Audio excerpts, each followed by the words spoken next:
Hi everyone, welcome back my daily blog. তো তোমরা দেখতে পাচ্ছ আমি রেডি হয়ে চলে এসেছি। আসলে আজকে একটা জায়গায় ঘুরতে যাব।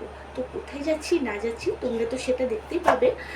আর হচ্ছে আমি আজকে একটু হালকা মেকআপ করে নিয়েছি, খুব গরম তো তো এই গরমে একটু হালকাভাবে মেকআপ করে নিয়েছি। তো কেমন লাগছে তোমরা একটু জানিও। তো কোথায় যাচ্ছি তোমরা দেখতে পাবে সেটা। তো সেটার জন্য ভিডিওটি কন্টিনিউ দেখতে থাকো। তো এটা ছিল বুধবারের ব্লগ, যেদিন রামনবমী পুজো ছিল। তো আমি বাইরে বেরিয়ে পড়লাম, এখান থেকে চলে যাব সোজা হচ্ছে মাদের বাড়ি। তো ওখান থেকে ভেবেছিলাম রামনবমীর মেলা যাব। তো বাড়িতে এসে দেখি কেউই নেই মেলা ঘুরতে যাওয়ার মতো। সেই কারণে বাড়িতে বসেই আমার কেটে গেল। তারপর রাত প্রায় 10:30টার সময় আমার বর কাছ থেকে এসে আমার এই করুণ চেহারাটাকে দেখে মনে হলো না যাই, বউটাকে নিয়ে একটু মেলা ঘুরিয়ে আনি। তো আমাকে নিয়ে এলো। তারপরে এসে দেখি মেলা ফাঁকা।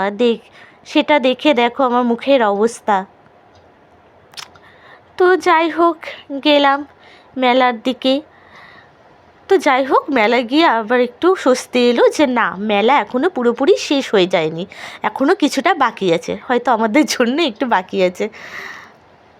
এরপর চলে গেলাম আমরা হচ্ছে মন্দিরে, যেখানে রামনবমী পুজো উপলক্ষে এখানে পুজো করা হয়।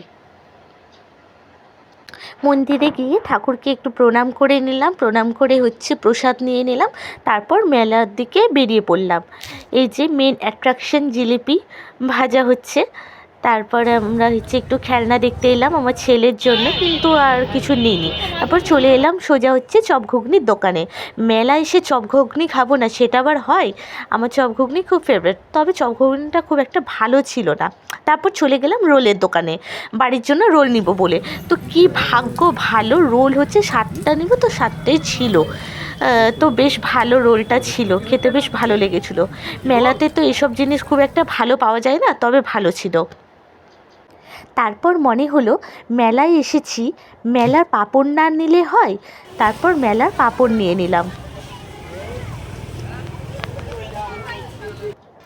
আর এই যা গরম পড়েছে, এই গরমের সময় আইসক্রিম দেখে আর থেমে থাকা যায়? তাই একটা আইসক্রিমও নিয়ে নিলাম। আর এই আইসক্রিমটা খেয়েই আমার গলার হচ্ছে 12টা বেজেছে। তোমরা ভালো করে গলার ভয়েসটা শুনলে বুঝতে পারবে যে আমার গলাটা অনেকটা বসে আছে। তো আইসক্রিম খেতে খেতে ওয়েট করছিলাম রোলটা কখন দেবে। তো আমি আইসক্রিম খাচ্ছিলাম, আমি একটু চটপটি জিনিস খাই, ও খায় না। তো আজকের ব্লগটি এখানেই শেষ করলাম, আবার দেখাবো নেক্সট কোনো ব্লগে। তো আজকের মতো টাটা।